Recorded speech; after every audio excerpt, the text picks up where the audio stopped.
Silky beef.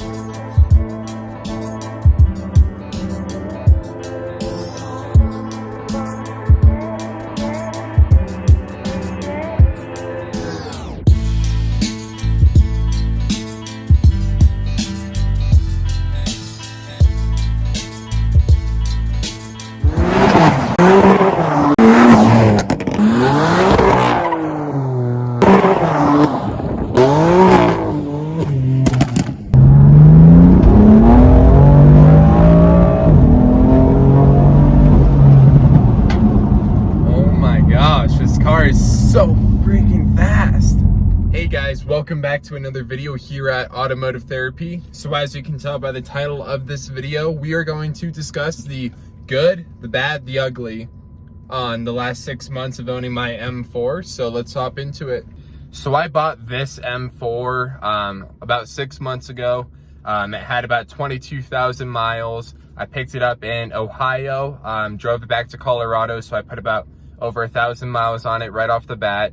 And yeah, you know, the car has been really good. Just to give you a initial response, it's been really good so far during that mileage and everything and the ownership. So I'm gonna start off with the good stuff that I've discovered owning the car the last 6 months. You know, this car was a absolute dream car of mine to own. I mean, this is just a car that I've always got excited about whenever I heard it or whenever I'd see it on the road. So just to start off, right off the bat, it is just always so much fun to hop in this car and drive it. Like, it just always brings a smile to my face. I always get so excited and it just doesn't disappoint. It's just such a fun car to own and drive that, I mean, you guys you won't be disappointed by it. Next thing about this car is it's just such a beautiful looking car. I mean, from all angles, it just has like the proper body panels and just everything looks really well in this car. It's properly, you know, all the dimensions of the car, just they all flow and look so nice. It's a very aggressive looking car, very wide, especially in the rear.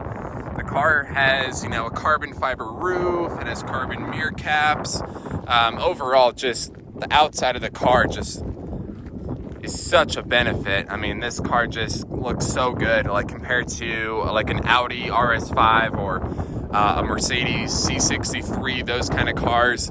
I think this one just looks way better than those cars, especially since you can get like colors like Yes Marina Blue, Austin Yellow, Secure Orange. There's just so many cool colors you can get on this car. So next thing I want to talk about is this engine has been so good to me. I mean, it's just been such a great engine. I've had no issues with it so far.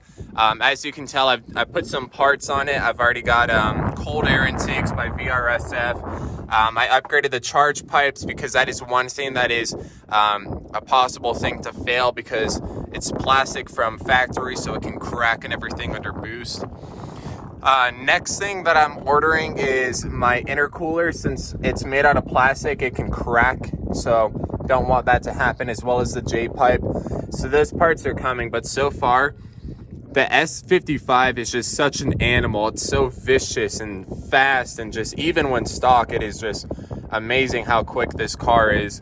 But I have a couple bolt-ons, downpipes, and an MHD Stage 2 tune on it. So adding all of that just made this car really fast. So I just like can't even explain just how powerful this engine is.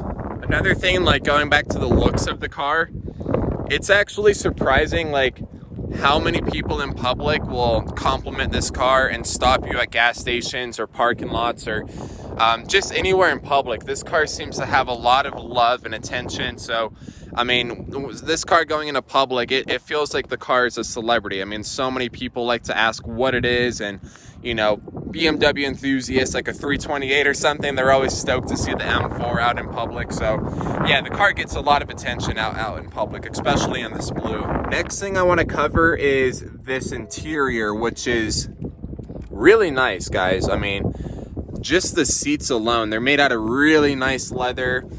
They got, you know, they really hug you and they're snug. You'll be just fine in these seats going on the track and everything. And they just have like cool little features like the light up M logo in the seats. And coming inside, you get like carbon fiber trim. I know some don't have that. And then I have the DCT, which is a really fabulous transmission. It's a little shaky and like, I don't know, feels like a first gear like manual transmission when you're riding in first gear in this car. But yeah, the interior, I mean, it's not as fancy as like its competitors and everything, but I like it. It's such a nice interior. I like the analog and everything on it. So there's like leather just all over the place in this car. So it makes it really luxurious and sporty at the same time. And the carbon fiber roof gives you good headroom. So I'm really pleased with the interior of this car. So as far as like all the good points, I mean, this car is overall really sharp, really well built. Really fast, really comfortable. It gets good MPG. It was a great road trip car driving from Ohio to Colorado. So overall, BMW did such a good job with the M4 or M3. And, you know, modifying these cars is just, the sky is the limit. There's so many things that you can do to these cars to make them faster and just look better cosmetically. You know, I have so many plans that I'm going to be doing on this channel cosmetically and turbo wise and tuning wise and all this stuff. It's going to be pretty crazy.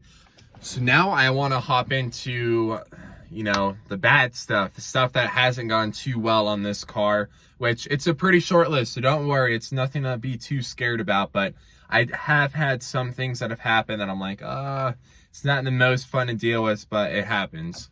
So right off the bat, crank hub. Oh my gosh, the crank hub is something that we all hear about with these cars. No, I did not spin my crank hub, but it was something that was just always running through my head. Driving this car, I was just like, should I downshift? Like, should I do these like low gear pulls and all this stuff? Like, then I tuned my car and I was like, oh, now it's making more power. When is the crank hub gonna spin? It could happen at any moment. So I did my research, went with the SSR Performance 4-pinned crank hub.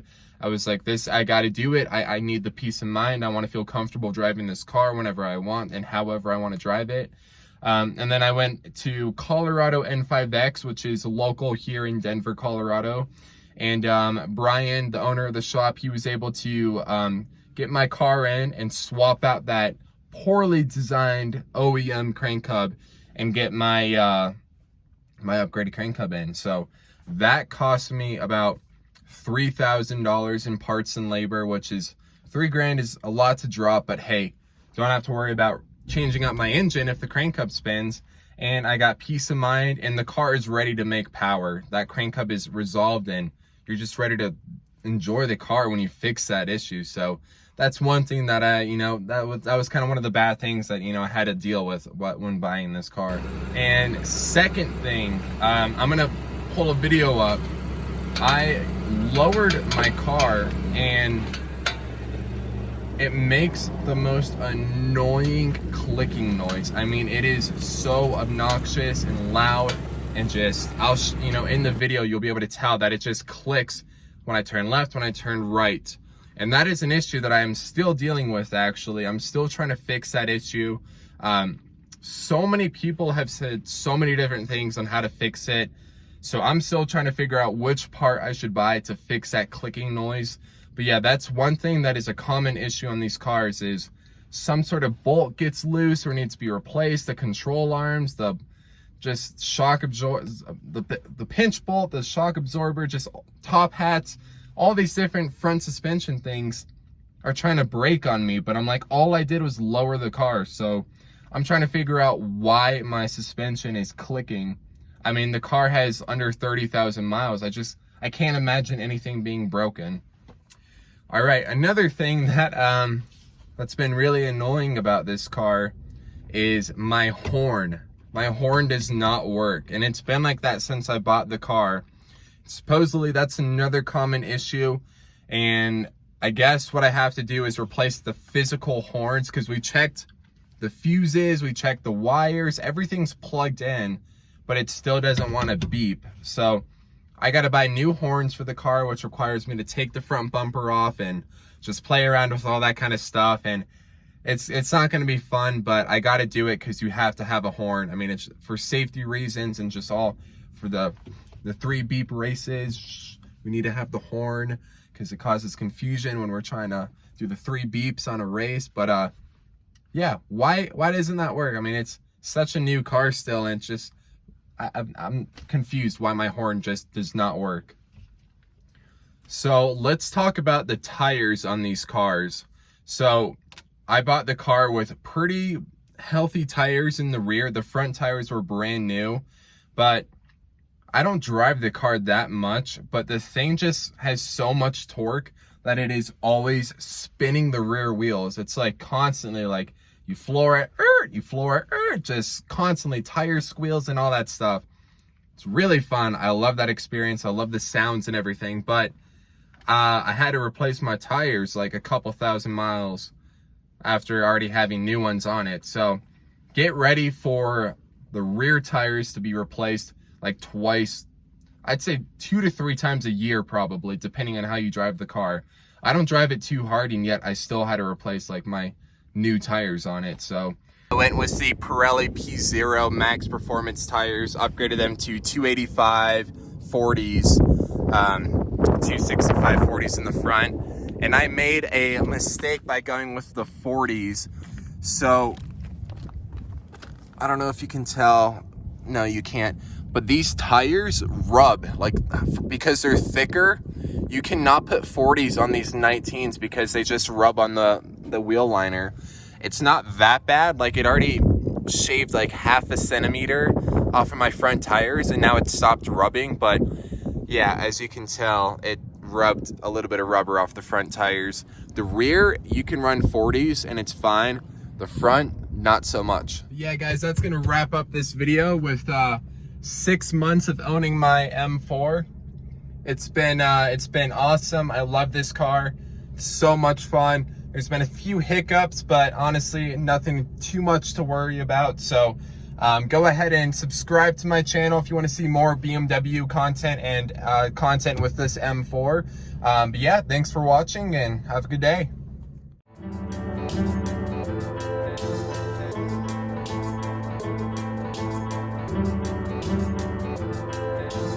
Silky Beast.